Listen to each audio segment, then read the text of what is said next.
क्या करें, उनको कल्याण करना ही पड़ेगा। और अगर कहीं रोज का नशा बन गया तो यमराज भी तुम्हें हाथ जोड़कर प्रणाम करेंगे। जब ब्रह्मा प्रणाम करते हैं तो यमराज क्यों नहीं प्रणाम करेंगे। भगवान कह रहे हैं मदाश्रया कथा मृष्टा श्रणवंती कथंति च, वो मेरे आश्रित होकर मेरी चर्चा करते हैं और मेरी चर्चा सुनते हैं। तपंति विधास्तापा नैतान मदगत चेतसः, आहा, वो विविध प्रकार के कष्ट मेरे लिए सहते हैं। कभी कभी प्रणाम की भावना जागृत होती है जो एकांतिक में जाते हैं। कोई हमारी बात चल गई अपने परिकर से तो आधा घंटा चल रही, वो खड़े हाथ जोड़े, सुबह से खड़े, उस 7:45 बजे उन्हें वो खड़े हैं, चुपचाप खड़े रहो, खड़े हैं। किस लिए? 5 मिनट बैठने को मिलेगा, कोई भगवत बात सुनने को मिलेगी। मेरे लिए विविध प्रकार के कष्ट सहते हैं, इसका हिसाब नहीं होगा, इसका हिसाब होगा। मेरे प्रभु देख रहे हैं तुम किसके लिए खड़े हो। जैसे आप संत दर्शन के लिए या किसी भगवत धाम में जाते हैं, आपको सवारी में, आपको रास्ते में, आपको वहां की व्यवस्था में जो कष्ट मिलता है, सच्ची मानना, नाराज मत होना, तुम्हारे जन्म जन्म के पापों का नाश हो रहा है। अगर कहीं धाम आदि में तुम्हारे को कोई विशेष चोट लग जाती है तो उदास मत होना, कोई बहुत बड़ा पाप बहुत छोटे में नष्ट हो गया ऐसा मानना, बिल्कुल ऐसा ही है। यहां ये न सोचे कि धाम आया, संत के पास आए और हमको धक्का मुक्की मिली, हमको ऐसा खड़े रहना पड़ा। ये आपके लिए भारी तप है और इसी से भगवान प्रसन्न होंगे। तपंति विधास तापा नैतान मदगत चेतसा, वो हर प्रकार के ताप और कष्ट को मेरे लिए सहते हैं। आप किसके लिए खड़े होते हो? प्रभु के लिए खड़े होते हो। इसलिए वही संत है जो हर ताप को, हर कष्ट को प्रभु के लिए सह रहा है। अब आपका खान पान विश्राम ये मांगे खत्म हो जानी चाहिए, सुविधा जनित भोग की आकांक्षा खत्म। आज ये बने तुम्हारे मन में नहीं होना चाहिए। श्री जी की जूठन जो मिले उससे उदर पोषण करके आनंद पूर्वक निरंतर भजन परायण रहना चाहिए। अगर आपके अंदर ये आकांक्षाएं हैं कि ऐसा ऐसा ऐसा सुविधा मिले, तो अभी वो बात नहीं आई जो आना चाहिए, तो काहे को इतने कलंक को लगा रहे हो? और आगे बढ़ो। जथा लाभ संतोष सदा काहू सो कछु न चाहोगो, कोई चाह नहीं होनी चाहिए। एक बार पूज्यपाद उड़िया बाबा जी कई साधक वहां रहते थे, तो एक बनवाई मोटी पूड़ी, जैसे हाथ की रोटी होती है और कच्ची, और एक बनवाई पतली पतली एकदम पकी हुई खरी, और खरी वाली नीचे रखो, मोटी वाली ऊपर रखो। बाबा खड़े हो गए ऐसे सब साधकों के। तो एक दो चार साधक ऐसे थे जो प्रणाम करके और पहली वाली से शुरू किया। वो क्या मोटी वाली सरका के नीचे से खरी वाली जो करता, बाबा कहते उठो उठो, ब्याह करो जाके, बहू लाओ और वो गरम गरम पाओगे। तुम बाबा जी बनने लायक नहीं हो, तुम्हें खरी और कच्ची, मोटी और पतली नहीं, चलो तुम उठो, चलो भागो, ब्याह करो जाके, तुम बाबा जी बन। बाबा जी जथा लाभ संतोष सदा काहू सो कछ, बहुत कड़ा शासन इस बात पे करते थे। खान पान में दृष्टि रखते, जो अच्छे पदार्थों को खाना रुक जाओ। ये क्यों नहीं शुरू किया? इसको ही क्यों? वो अच्छा है ना, हटाओ उसको, अब इसको मत देना। ये ऐसा शासन था। श्री भगवान कह रहे मेरे लिए कष्ट सहे, तो प्रभु के लिए, श्री जी के लिए ये जीवन अर्पित है। जो भी हमें दुख मिल रहा है, जो भी हमारी अव्यवस्था में जीवन कटे, जैसे भी हम श्री जी के लिए कष्ट सह रहे, श्री जी हमें देख रहे, तो वो कष्ट हमारे सारे अंतःकरण के मल का नाश कर श्री जी की प्राप्ति करा देगा। खूब भगवत आश्रित होकर भजन करो। अहोभाग्य है कि अपने लोगों को भगवत चर्चा करना, सुनना, नाम कीर्तन करना, वाणी जी गायन करना, सुनना, श्री जी की सेवा करना, सेवा दर्शन करना, ये सब सौभाग्य श्री धाम में मिल रहा है। अहेतु की कृपा। हमारे जुगल सरकार बरस रहे, बरसत जुगल किशोर, बस इसी वर्षा में भीन करके श्री जी के पास जाना है। भक्त के सामने ध्यान दीजिए, बहुत महिमामयी बातें अनुभवी हृदय से निकली हुई हैं। भक्त के सामने विषय भोग का आकर्षण तभी आता है जब भगवद आश्रय नहीं होता, शरीर आश्रय होता है। अहमता ममता हमारे पास है, हमने समर्पित नहीं किया इष्ट और गुरुदेव को, तभी विषय आकर्षण आता है, तभी विषय आता है। विषय जिसके सामने आता है तो भगवदाकार वृत्ति नहीं आती है।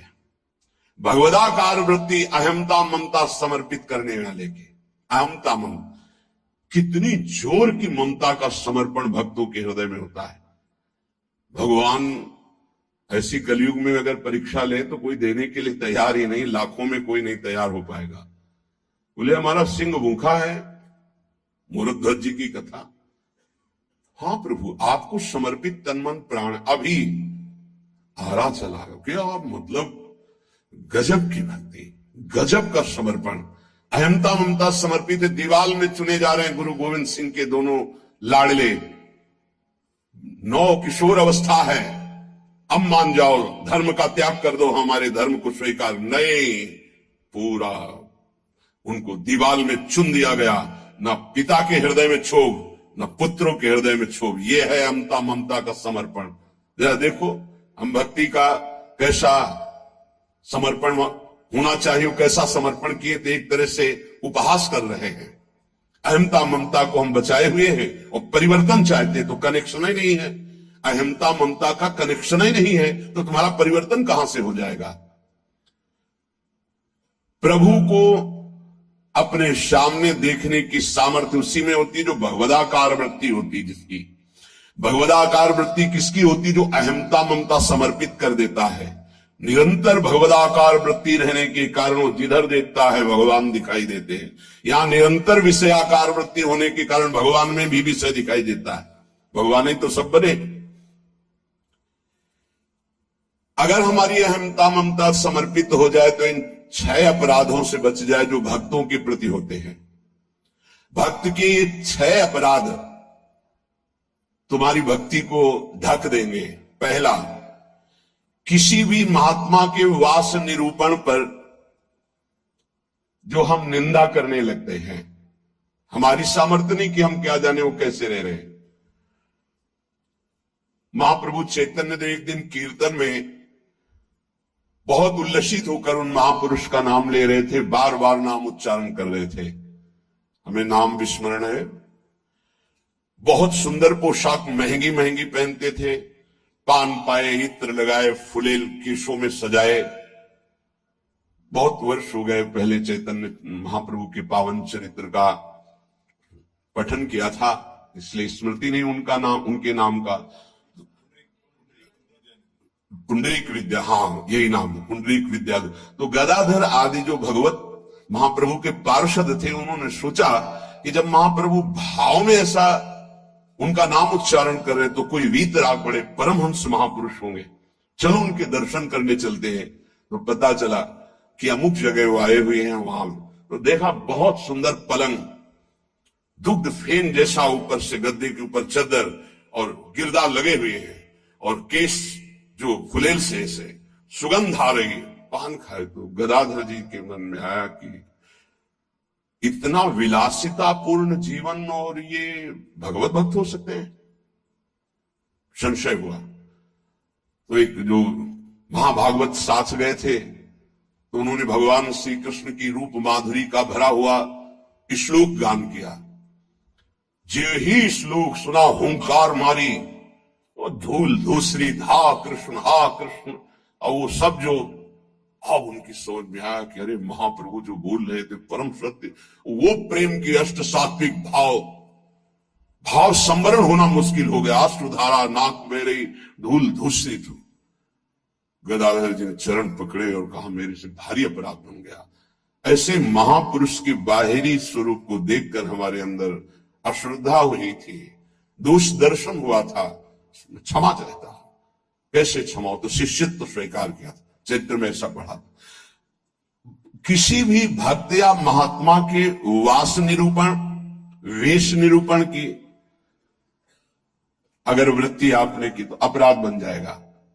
अरे ये तो ऐसा, इनको तो ऐसा होना चाहिए, इनको तो ऐसी जगह रहना चाहिए, इनको तो ऐसा नहीं।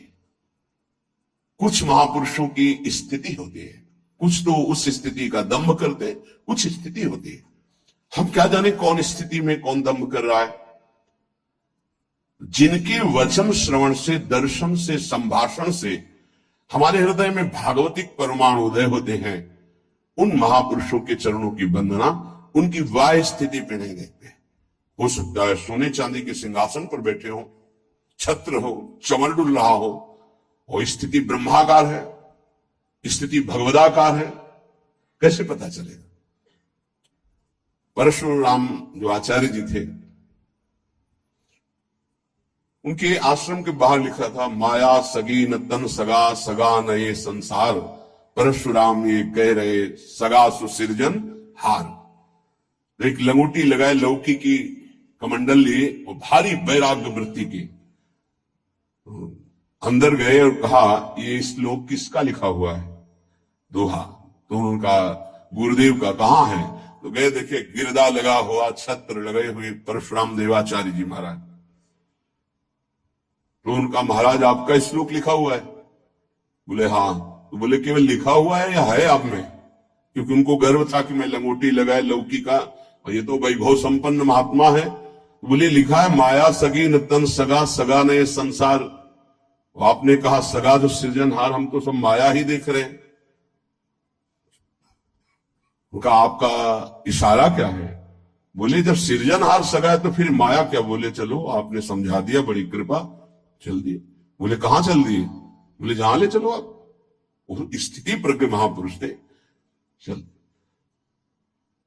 जब 10-12 किलोमीटर चले तो बोले भिक्षा का हमारे समय हो रहा। तो बोले परशुराम देवाचार्य ने आज तक कभी हाथ नहीं फैलाया, आकाश वृत्ति पे हम रहते हैं, प्रियालाल जैसी व्यवस्था करते हैं उसके अनुसार रहते हैं। बोले हम तो भिक्षावृत्ति से रहते। बोले जाओ मांगने।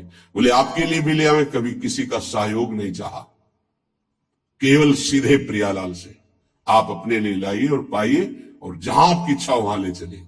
वो गए भिक्षा लेने, वो जंगल के एक जगह बैठे हुए थे, तो वहां से राजा की सवारी निकली। देखा परशुराम देवाचार्य उतरे, साष्टांग दंडवत। महाराज यहां कैसे? प्रभु की इच्छा।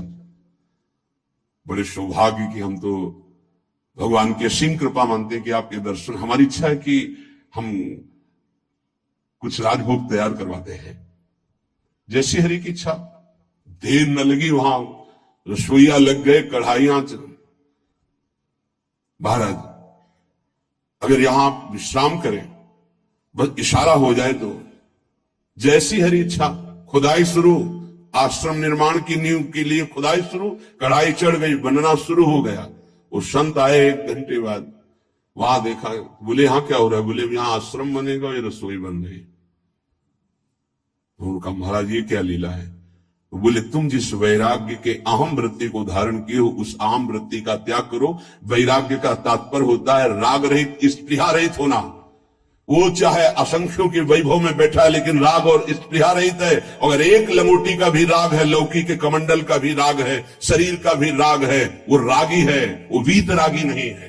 वीतराग की स्थिति को समझना बड़ा कठिन। दत्तात्रेय जी महाराज से यही पूछा कि आप कोई कर्म नहीं करते, कर्म ना करने वाले को विषय नहीं मिलता, और विषय सेवन ना करने से ऐसा स्वास्थ्य कैसे हो सकता है आपका? तो उनका मैं अखंड प्रसन्न रहता हूं, इसलिए ये भोगों से स्वस्थ नहीं हूं, मैं अखंड प्रसन्नता को प्राप्त। कभी राजमहलों के राजसैयाओं पे शयन करता हूं, तो कभी राख की ढेर पर शयन करता हूं, कभी बड़े बड़े राजाओं से सम्मानित होता हूं, तो कभी फुटपाथ में लेकर अपमान को भी प्राप्त करता हूं। मुझे न सम्मान न अपमान किसी का प्रभाव नहीं। इसलिए किसकी क्या स्थिति कैसे जाना जा सकता है? तो हम किसी का वास निरूपण आदि, वेश निरूपण आदि करके किसी की निंदा करेंगे तो पता नहीं कितना महाभागवत है, हमसे अपराध बन जाए। दूसरा ज्ञान निरूपण। कुछ संत भगवान ऐसे होते हैं जो कुछ नहीं बोलते। अरे इनको कोई ज्ञान तो है नहीं, कुछ बोलना तो आता, क्या बोलना ही कोई साधुता है क्या? पता नहीं उसकी कितनी ऊंची स्थिति है, कैसे कोई जानेगा? इसलिए किसी संत के रूप में विराजमान जो भगवान हैं, उनकी ज्ञान निरूपण करके निंदा न करें। इनको कुछ नहीं आता। आजकल यही है, केवल बुद्धि की तरह से देखा जाता है। अरे वो तो बोल नहीं पाते हैं। वो तो महापुरुषों की स्थिति को जानना कोई महापुरुष ही जान सकता है, दूसरा नहीं जान सकता। इसलिए ये अपराध न करे कभी कि किसी के संत के ना बोलने से ये समझ जाए कि अरे इनको कोई ज्ञान नहीं है। भला ये क्या जाने शास्त्र की बातें, पढ़े लिखे तो लगते नहीं है। पढ़ा लिखा होना भी बहुत सौभाग्य का विषय और कहीं कहीं दुर्भाग्य का विषय है। तो एक आए थे इतने कागज में उनकी डिग्रियां केवल उनके शिष्यों ने भेजी थी कि हमारे गुरुजी दर्शन करने आ रहे हैं। तिरुपति बालाजी से विद्वता की मूर्ति, साष्टांग दंडवत और क्या क्या भगवत प्रसादी, वो ऐसे लग रहे थे कि एक शब्द नहीं आता। मतलब बड़े बड़े शंकराचार्यों को पढ़ाया था उन्होंने, उनकी वो शिष्यों ने जो दिया था उसमें दिखाई दे रहा, बड़े बड़े शंकराचार्यों को उन्होंने विद्या पढ़ाई थी। विद्या विनयम ददाति, वो देखने को मिला कि विद्वान में कैसी दैन्यता होती है। कबीरदास जी के पास एक विद्वान दिग्विजयी भेजा गया शास्त्रार्थ की, तो उनका भैया हमको कोई शास्त्रार्थ नहीं करना। तो बोले काशी के विद्वानों ने कहा यदि आप हार लिख दिए पूरी काशी हार गई। बोले ऐसी बात, तो पढ़ के समझो कि समझ के पढ़े हो। पोथी पलटार दे रहे, सरस्वती काम नहीं करी, पढ़ के समझे हो कि समझ के पढ़े हो। आखिरी बात शिष्य बन गए थे, बहुत बड़े भगवत अनुरागी बने। तो किसी भी संत के प्रति ये भाव नहीं कि पढ़े लिखे नहीं है, बोल नहीं पाते, तो इनको कोई ज्ञान नहीं है। तीसरा, किसी संत की जाति निरूपण कर देना बहुत बड़ा अपराध है।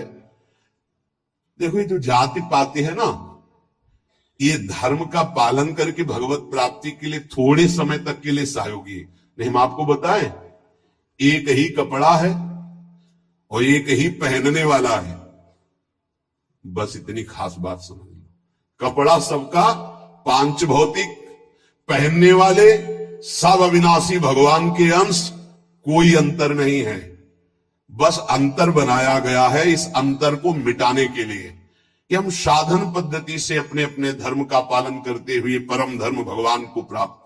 लेकिन जो परम धर्म में स्थित है, भागवत धर्म में, उनकी जाति निरूपण नहीं करना चाहिए कि ये तो सुना है कि अमुक जाति के संत हैं, बड़ा अपराध होता है, बड़ा अपराध। ऐसा कभी नहीं करना चाहिए।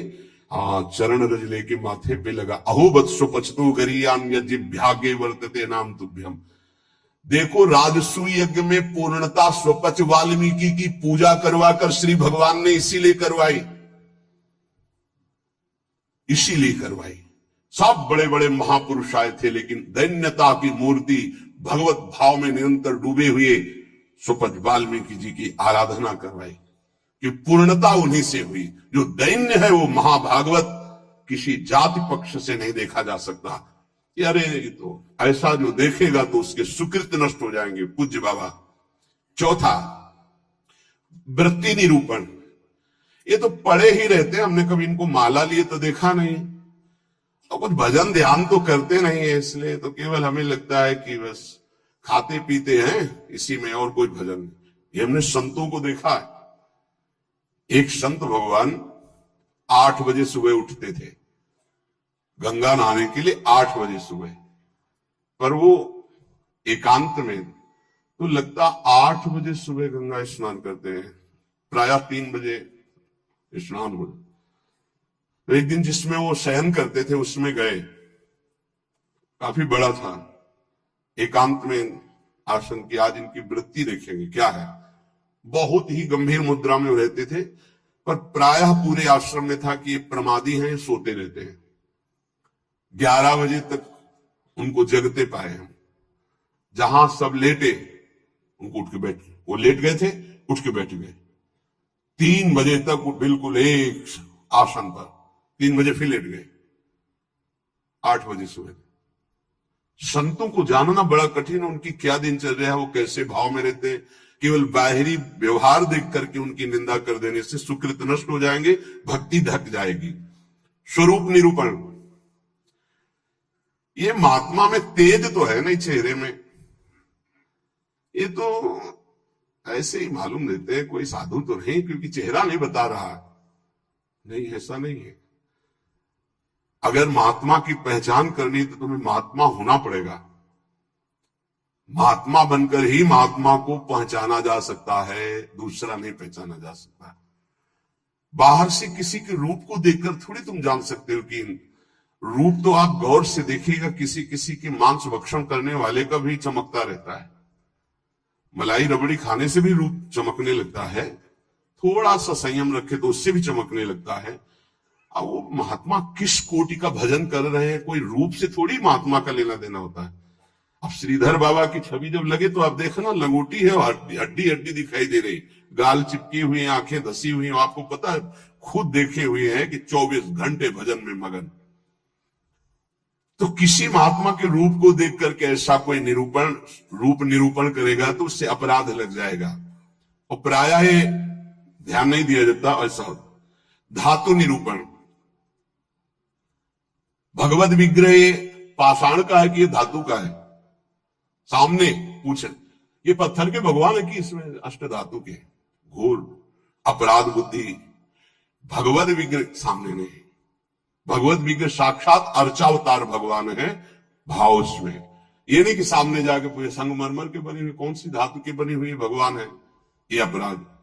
धातु निरूपण भगवत विग्रह या भगवत भक्त के पास, जैसे वैराग्य में धातु स्पर्श निषेध किया गया है,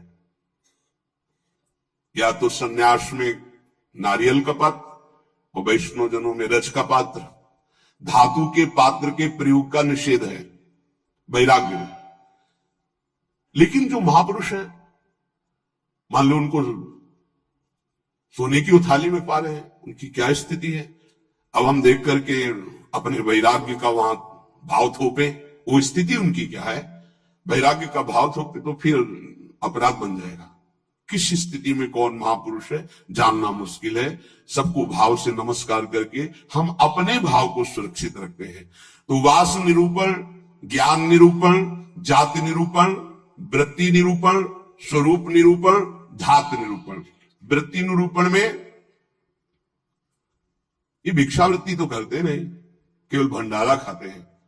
आपको क्या पता किसकी क्या स्थिति है, वो कैसे, संतों की लीला भगवान जानते हैं या तो वो संत जना दे तो जाने में। अपने लोग इसकी परवाह करते हैं क्या? कहीं कौन से अपराध ऐसे बन जाते हैं जो हृदय को कठोर कर देते। इसलिए शांत।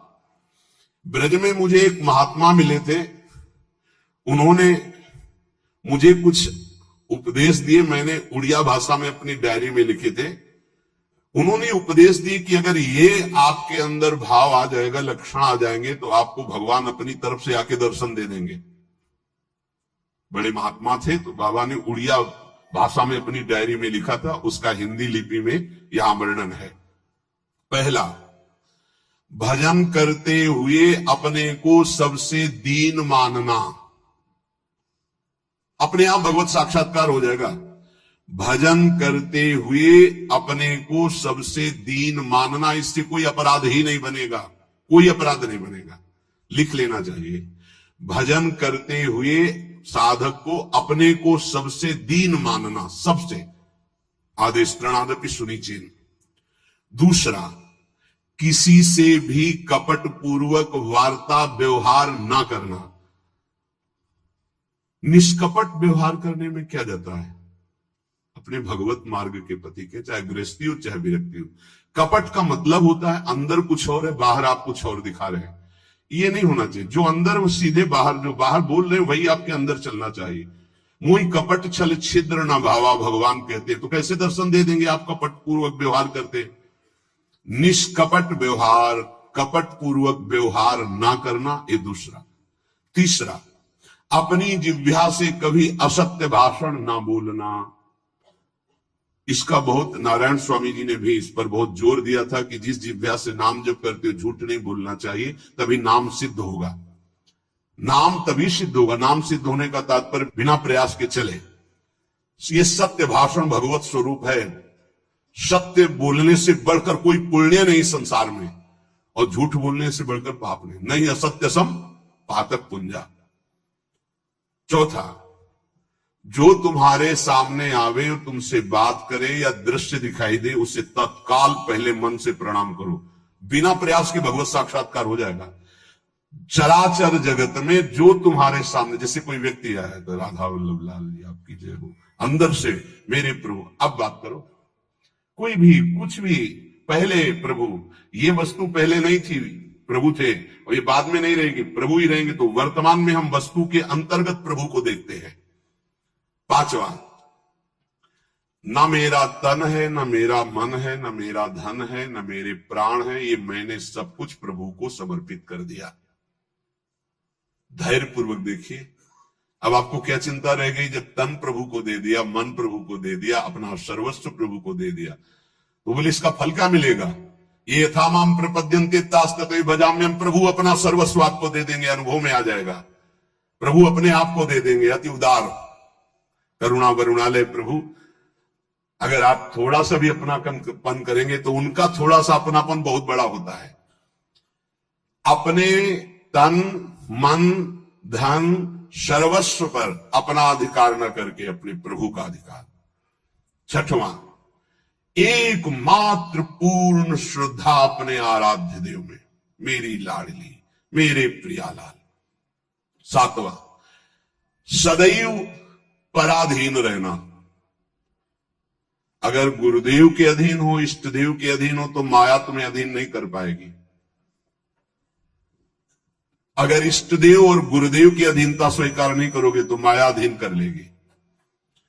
हमेशा अपने को पराधीन देखना कि मैं स्वतंत्र नहीं हूं, ये तन मन प्राण इष्ट देव गुरुदेव को समर्पित है, मैं वही करूंगा जो आज्ञा कर रहे हैं, उनके विपरीत नहीं कर सकता। अब आप देखो, विपरीत करते हो कि आपको याद आता है कि मेरा शरीर गुरुदेव की धरोहर है, मैं इसके द्वारा कोई अनाचार दुराचार कोई गलत चेष्टा, मेरा मन गुरुदेव की धरोहर है, इष्ट देव की धरोहर, इससे हम गलत चिंतन नहीं कर सकते। मेरा धन गुरुदेव की धरोहर, इससे हम गलत व्यवहार नहीं कर सकते। मेरे प्राण गुरुदेव को समर्पित, इसलिए हर श्वास मंत्र जपेंगे, बिना बुलाए भगवान दर्शन दे जाएंगे। आठवां, आराध्य देव के सिवा अपना कोई नहीं है, ये हृदय में बैठा लेना। अपने वास्तविक है तो आराध्य देव ही अपने हैं। नवा, अपने आराध्य देव के अनन्य चिंतन के सिवा और कोई चिंतन ना होने पावे। दसवां, अपने आराध्य देव से जो गुरुदेव ने संबंध दिया है, हर समय उसकी स्मृति रहना। क्या रहती स्मृति? मैं श्री जी की सखी हूं, दासी हूं, उनकी परिचर्या में हमारा जीवन समर्पित है, मैं उनकी दासी हूं। कभी सोचते हो आप? सोचो, तुम्हारा संबंध हो चुका है। कोई ऐसे नहीं कि तुम्हें केवल सोचना ही है, तुम्हारा संबंध हो चुका है, तुम्हारा पाणी ग्रहण हो चुका है। श्री जी ने तुम्हारे पाणी को स्वीकार कर लिया, ग्रहण कर लिया है। उसके साक्षी हैं गुरुदेव। गुरुदेव ने पाणी ग्रहण कराया है, प्रिया प्रीतम को हमारा हाथ पकड़ा दिया है। हम अपने संबंध, दसवां है, अपने संबंध को हर समय अपनी स्मृति, मैं प्रियालाल की हूं, मैं प्रियालाल की हूं, मैं प्रिय सखी हूं लाडली जू की। ये 10 भाव रखो। अब जैसे हमारे अपना भाव बताया, तो जो दास है वो दास भाव को देखे, जो सखा है वो सखा भाव को देखे, जो गोपी गोपी भाव को देखे। अपने स्वरूप को संबंध से चिंतन करना। हमारा स्वरूप क्या है? सहचरी वपु, मैं श्री जी की निज दासी हूं। कई बार दिन में आता है आप लोगों के, कितनी बार सोचते हैं आप? जबकि यहां हर चेष्टा करते हुए उसी भाव में रहना है। अगर ये 10 भाव हृदय में आ गए तो कह रहे किसी भी तीर्थ में जाओ या ना जाओ, कोई और साधन करो ना करो, तुम्हें भगवत साक्षात्कार हो जाएगा। पहला, फिर सुन लीजिए, अपने को भजन करते हुए सबसे दीन मानना, किसी के साथ भी कपट का व्यवहार ना रखना, सदैव सत्य भाषण बोलना, चराचर जगत का कोई भी वस्तु व्यक्ति सामने आवे अपने प्रभु का भाव करना, अपने तन मन धन प्राण सर्वस्व को अर्पण कर देना। मेरा अधिकार नहीं, नाथ सकल संपदा तुम्हारी, मैं सेवक समेत सुतनारी। अर्पण का मतलब ये होता है भाव। छठवां, अपने आराध्य देव में ही पूर्ण श्रद्धा समर्पित हो जाना। सातवां, पराधीन रहना इष्ट के गुरुदेव के। आठवां, आराध्य देव के ही अनन्य चिंतन में लगना, आराध्य देव के सिवा कहीं अपनापन न होना। नवा, चिंतन करते करते तन्मय स्थिति आ जाए तो उससे सही माने में चिंतन कहा जाता है। सामने ललित त्रिभंगी लालजू और प्रियाजू की बाह श्री लालजू के गले में है। मनोमृणाल भूषण भूषित भुज श्यामंश पर डाल दिखाई दे रहा है। अब हमारा चिंतन चल रहा है, गाढ़ चिंतन, युगल सरकार चिंतन, इसे कहते हैं अनन्य चिंतन। अभी आंख खोले हुए भी वही है, मूंदे हुए भी वही है, सेवा करते हुए भी वही है, एकांत में बैठते हुए कहां हो, जरा देखो स्थिति कहां है। यदि आप किसी भी तीर्थ का अवगाहन करते हैं, 10 बातें आप में नहीं है, तो उसका फल आप ग्रहण नहीं कर पाएंगे, क्योंकि अपराध कोई ना कोई बन जाएगा। हम आपसे सत्य कहते हैं कि कल्याण आपके चिंतन से होगा, इन बातों को स्वीकार करने से होगा, भागने से नहीं होगा कि हम यहां चले जाए, हम वहां चले जाए तो कल्याण हो जाएगा। अगर आपका आंतरिक चिंतन इन बातों में है तो आपके अंदर वो सामर्थ्य जागृत हो जाएगी कि आप प्रभु को देख सकते हैं। इसलिए जो सत्संग है उसे बार बार सुना जाए, उसका मनन किया जाए और अपने हृदय में धारण किया जाए, तो हमारा इसी जन्म में अंतिम जन्म माना जाएगा और भगवत साक्षात्कार हो जाएगा। जब नाम का विस्मरण होना मृत्यु समझे उपासक, नाम को पकड़ लीजिए। कह रहे अवशेषानाम यन्नाम कीर्तते सर्व पातक, कोई भी अपराध, कोई भी पाप नहीं बचेगा, नाम सबका नाश कर देगा। बस जपते रहिए। जैसे सिंह के सामने दहाड़ में न हिरन टिकता है, न कोई भेड़िया टिकता है, सब भागते नजर आते हैं। ऐसे ही राधा राधा राधा, तो अपराध पाप दुर्वासना सब भाग जाती है हृदय से, हृदय निर्मल हो जाता है। पर निरंतर दीर्घ काल, श्री पातंजलि जी कह रहे, सातु दीर्घ काल निरंतर सत्कार सेवितो दृढ़ भूमि, आदर से दीर्घ काल तक निरंतर जपा जाए।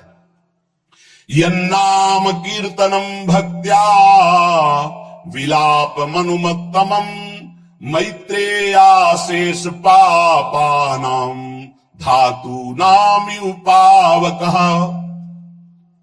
यदि कहीं भावपूर्वक नाम जपा जाए तो बहुत जल्दी नाम का प्रकाश हो जाए। पर भावनाओं तो चिंता मत करना, भाव कुभाव अनखालसहु नाम जपत मंगल दिस दसहु।